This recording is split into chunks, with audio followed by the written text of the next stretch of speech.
आज का हमारा टॉपिक है मानव का विकास, यानी मानव का उद्भव कैसे हुआ था, जो ह्यूमंस हैं वो कैसे विकसित हुए थे।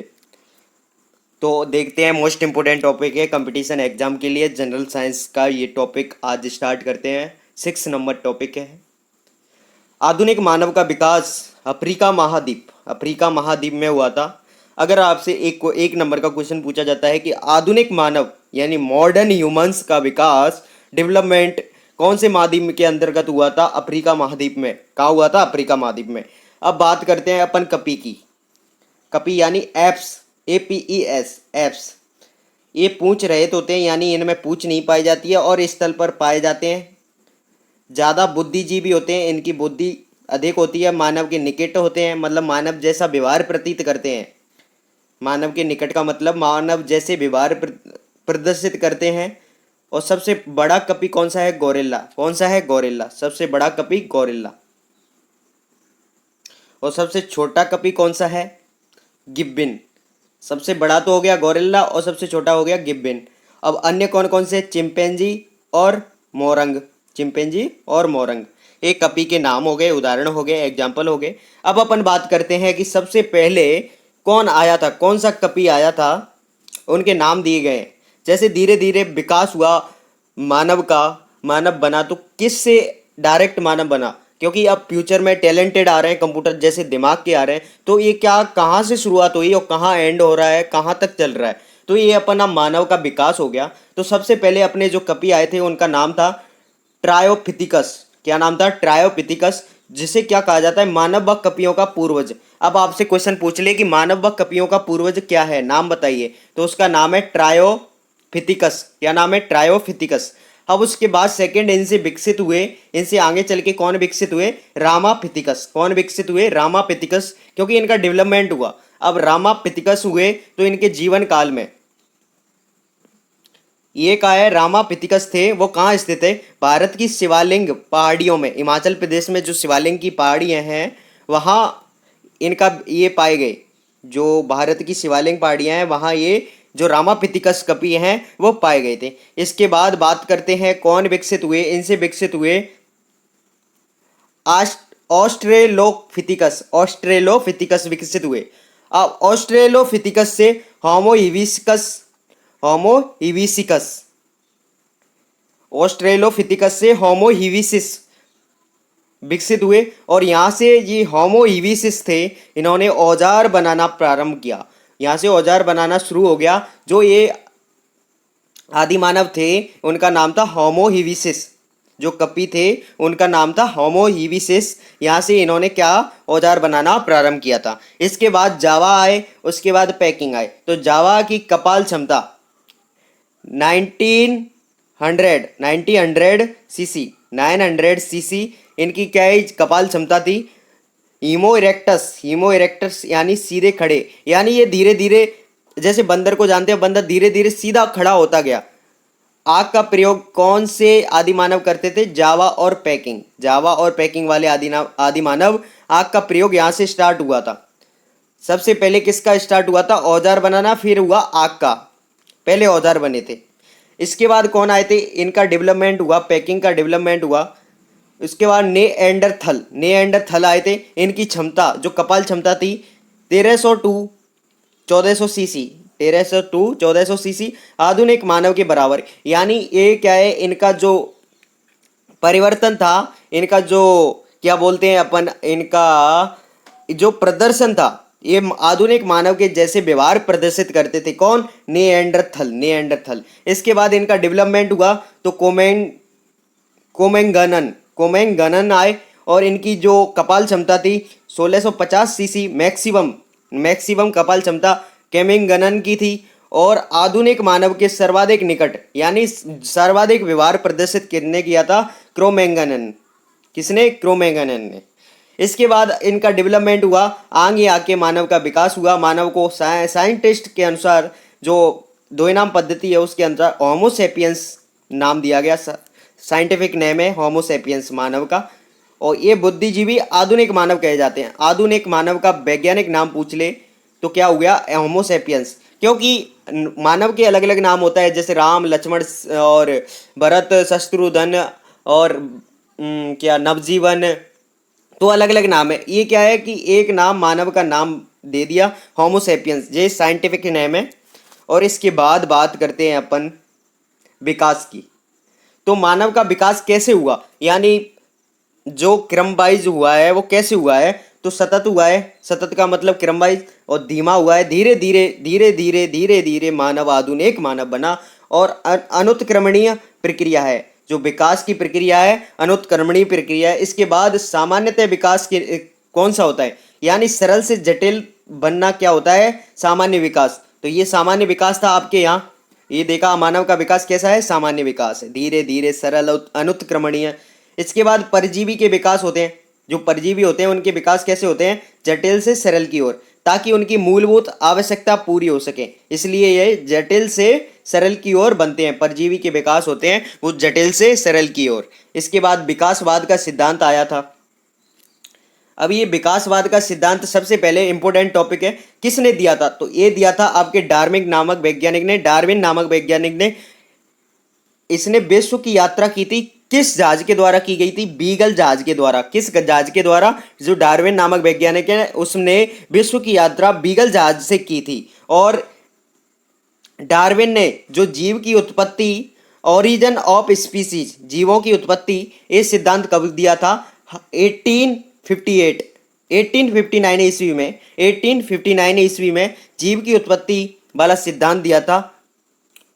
और प्राकृतिक वर्णवाद का सिद्धांत, जो ओरिजिन ऑफ स्पीसीज, इसकी बुक थी, जो डार्विन की बुक थी। और उसमें किसका सिद्धांत दिया था, थ्योरी ऑफ नेचुरल सिलेक्शन, यानी जो प्रकृति है उसमें जो योग्य जीव होता है उसका ही वर्णन करती है, उसको ही चुनती है जो प्रकृति, उसका ही आगे अस्तित्व बना रहता है। तो ये इन्होंने सिद्धांत दिया था। योग्यतम जीव की उत्तरजीविता का सिद्धांत किसने दिया था, डार्विन नामक वैज्ञानिक ने दिया था 1859 ईस्वी में।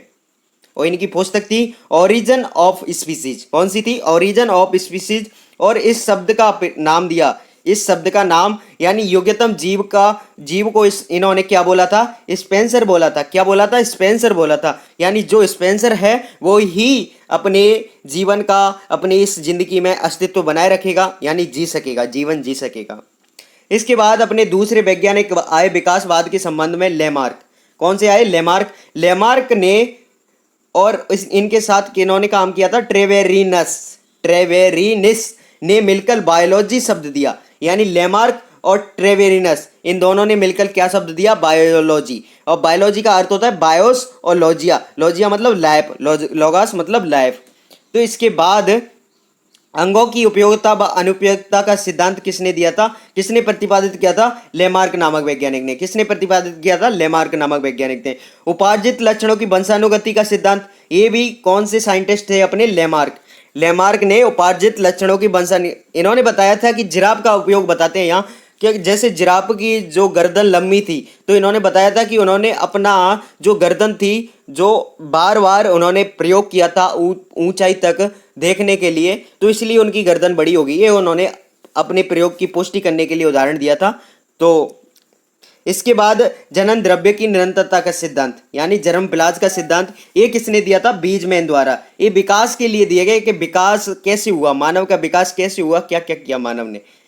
इसके बाद बात करते हैं जनन द्रव्य। अब जनन द्रव्य, जनन में बात करते हैं, जनन क्या होता है, तो रिप्रोडक्शन में एक मेल मिलता है, एक फीमेल मिलता है, मेल गैमेट फीमेल गैमेट। तो मेल के क्या होते हैं, शुक्राणु, और फीमेल के क्या होते हैं, अंडाणु। तो मेल और फीमेल यानी शुक्राणु और अंडाणु को क्या कहते हैं, जन्म द्रव्य कहते हैं। क्या कहते हैं, जन्म द्रव्य कहते हैं। आपसे पूछ ले कि जन्म द्रव्य किसे कहते हैं, तो शुक्राणु और अंडाणु मिलकर किसका निर्माण करते हैं, जन्म द्रव्य का निर्माण करते हैं। इसके बाद बात करते हैं अपन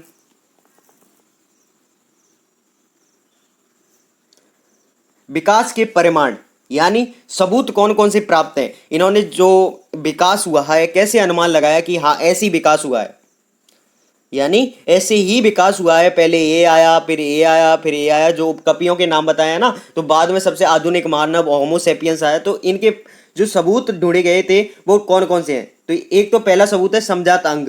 अब आपसे पूछा जाए कि समजात अंग किसे कहते हैं, तो इसका होमोलॉगियस ऑर्गन, उत्पत्ति व संरचना समान होती है। समजात अंग मतलब समान जात अंग, तो वह अंग जिनकी उत्पत्ति और संरचना क्या होगी, समान, और कार्य होंगे भिन्न भिन्न। तो इसका उदाहरण दिया है ब्लूबेल, छिपकली, मेंढक, पक्षी, चमगादड़, मनुष्य। इनके जो अग्रपाद आगे के पैर होते हैं, इनका क्या है, आगे के पैर, इनकी उत्पत्ति और संरचना होती है समान और इनके कार्य भिन्न भिन्न होते हैं। जैसे कि आपके छिपकली के बताऊं तो रेंगने के काम आते हैं आगे के पैर। जैसे मेंढक के बताऊं तो जो कूदता है मेंढक, तो कूदने के लिए काम आते हैं। पक्षी के चलने के लिए कार्य तो अलग अलग है लेकिन इनकी उत्पत्ति समान हुई है, एक ही जगह से हुई है।